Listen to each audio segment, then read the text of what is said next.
Hello, and welcome to the Thomas Edison Center at Menlo Park Museum video. Edison and his early life.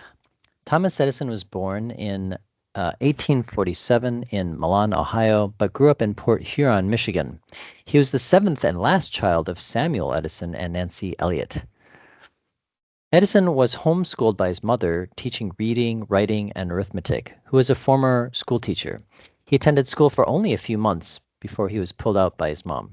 He was curious and learned most things by reading on his own. He was inspired by a school compendium of natural and experimental philosophy. The young Einstein tinkered and learned about electricity. Edison began his career as a news butcher, selling newspapers and food items on trains running from Port Huron to Detroit. He made $50 a week profit by age 13 and used to buy that money to buy equipment for electrical and chemical experiments. He set up his first lab in the baggage compartment of the train for conducting experiments in his spare time. He founded the Grand Trunk newspaper, and it ran for 24 issues and was unique in its original coverage of local news. 500 people subscribed to his paper. By age 15 in 1862, he'd saved a 3-year-old Jimmy Mackenzie from being struck by a runaway train. Jimmy's father, the station agent J. Mackenzie of Mount Clemens, Michigan, was so grateful that he trained Edison to be a telegraph operator. He began working as an itinerant telegraph operator for the Grand Trunk Railway. The Menlo Park Laboratory Complex.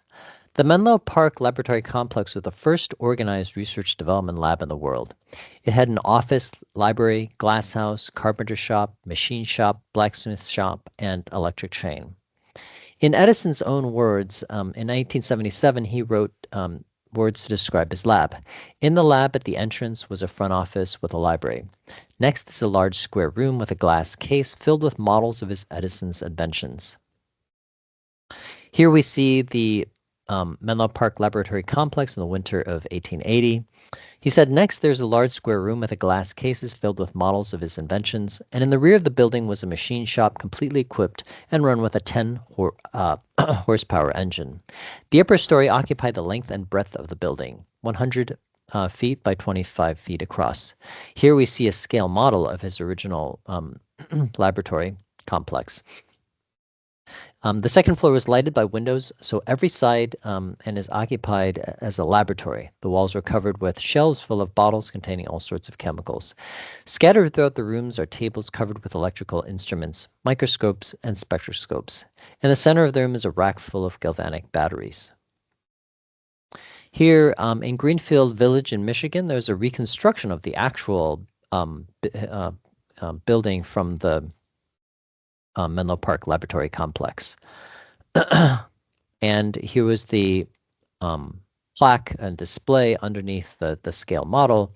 The scale model, which is a 1/2 inch scale model of the historical lab, an exact miniature of the original building, every part of which was made from a corresponding part of the old laboratory itself, a veritable chip off the old block.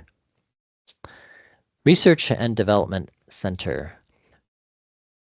In March of 1876, Thomas Edison established his Menlo Park Invention Factory when he was just 29 years old. During the next 6 years, he developed products for communicating and storing information, astonishing the world with the invention of the phonograph, and successfully developed a complete system for the generation and distribution of electricity. Menlo Park is important not only for what it was invented there, but also for how inventions were developed. To tackle the complex technical challenges, Edison brought together a diverse staff of scientists and craftsmen, creating an atmosphere that fostered scientific research. He made teams conducting experiments and documenting their results. The size of the Menlo Park complex, exceeding 60 employees, allowed Edison to simultaneously work on multiple projects, moving them quickly from research to development to commercialization. By 1880, Edison transformed Menlo Park into an invention factory. That became a model for the modern industrial research and development. Edison established the principles that are used in modern R&D labs today. The use of a range of professionals, having a team effort led by a research director, knowledge of the prior art, facilities for R&D, financing, related projects to borrow from, and the skills necessary to patent and market products. He was also known as the Wizard of Menlo Park. For 130 years, people have been intrigued by Menlo Park. In the 1870s, Thomas Alva Edison's work on electricity and recorded sound seemed so magical that people flocked here to see his amazing inventions. Long after Edison left, people continued to visit and commemorate Menlo Park, the Wizard of Menlo Park. The development of the phonograph in 1877 made Edison famous across the USA and earned him the nickname the Wizard of Menlo Park. Here we see a recreation of his phonograph, and if you stay tuned to the end of the video, I'll play a sample for you. And yeah, here we see Edison in his lab, and you see, notice the shelf full of chemicals. And here with one of his early phonograph inventions, and another view of his lab. Edison used to carry a small notebook in his pocket to take notes of any new idea he might have. He also drew sketches on his ideas, and most of his notebook ideas were never made as they were impractical, but he continued to come up with new ideas nonetheless to try them out. Some key inventions. During his lifetime, Thomas Edison received 1,093 American patents and over 1,250 foreign patents in 34 countries. 400 of his U.S. patents were created during the Menlo Park era. Patents that cover an amazing variety of technical areas, including light bulbs, the phonograph, magnetic electrical machinery, generation, transmission, and distribution of electricity, vacuum systems, electrical, railroad, telephony, telegraphy, or separation and batteries.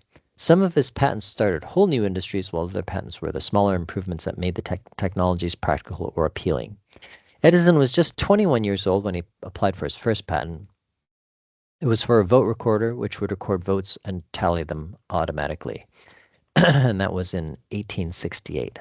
Here we see on the left here the quadruplex telegraph, filed in February 4th, 1890, which allowed for 4 signals to travel simultaneously on a single wire, enhancing telegraphy's speed and capacity. One of his most famous and industry-changing innovations was the phonograph in May 18th of 1880. It enabled the recording and playback of sound, fundamentally changing music, communication, and how we perceived entertainment. And here is patent number 227,679 for the phonograph, which shows a cylinder with a grooved surface and receives in a tin foil that would be turned by a crank to play a sound. Electric generation was also an important invention that he made in December 23rd of 1879. He created the infrastructure for electrical generation and distribution, which led to the electrification of cities. Edison developed an efficient electric generator, leading to the production of the largest and most efficient dynamos of the era.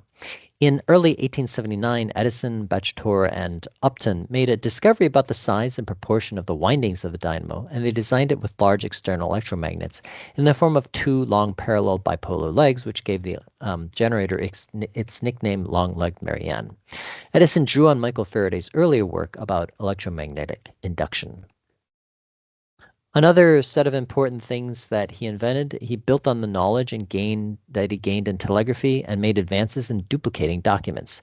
He developed the electric pen and mimeograph machine. The electric pen was an early copying device that paved the way for duplicating documents and influenced the other inventions. Edison created a mimeograph machine, patent number 224,665, for a method of preparing automatic stencils for printing, which was filed in March 17th, 1879. Edison developed the electric pen in 1875 in Newark and manufactured them at Menlo Park from 1876 to 1877. To develop copies, the electric pen created a stencil, and the stencil was placed on a press and rolled with ink. In 1879, he used the electric pen and press to make 2,000 copies of a circular. Of course, Edison is probably most famous for inventing the light bulb. The incandescent light bulb was invented in May 12th of 1885, which revolutionized home and urban lighting by making electrical light practical and widespread, transforming social and economic life. He also invented the motion picture camera, the kinetograph and kinetoscope, which laid the groundwork for the movie industry and visual storytelling. The Kinetograph is a patent about the moving picture camera, from 1892, and the kinetoscope, seen on the right here, a peephole viewing machine invented in 1893.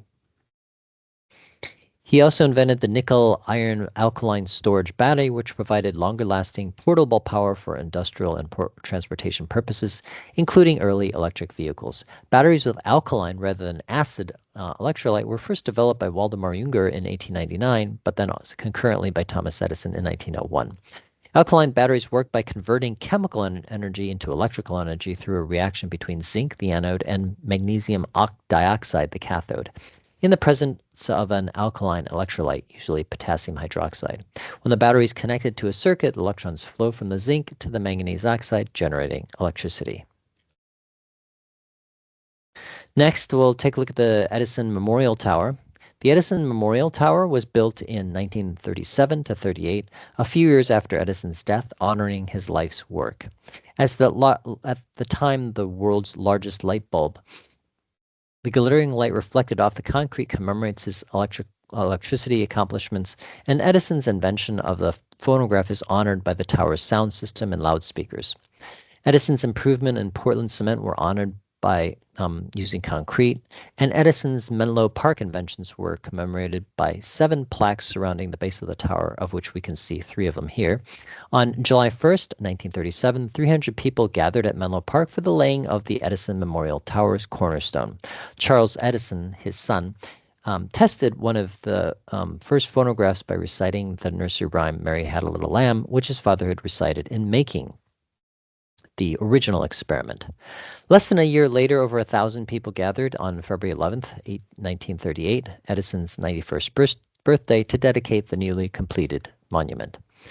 As an architectural achievement, the tower was designed by Wilmington, Delaware architectural firm of Massena and DuPont, and its greatest design significance stems from the use of ornamental concrete by the artist John Joseph Early, a pioneer in the field of architectural concrete.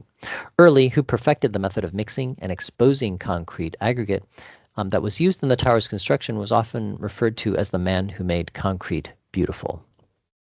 Here we see a view of 2 photographs from inside the museum, and it illustrates the enormous light bulb at the top of the tower.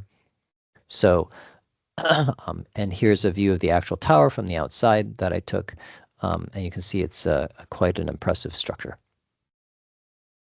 So thank you for watching this video. I hope that gave you a little bit more of a understanding of what Thomas Edison did, why he was important in society, and some of his amazing inventions.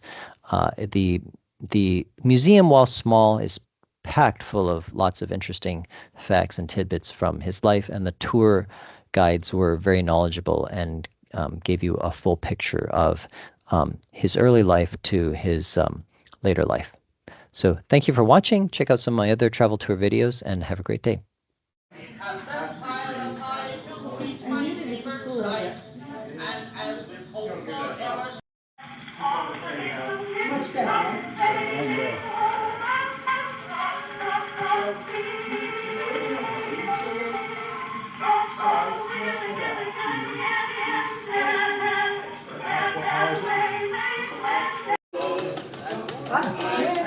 But he's marching.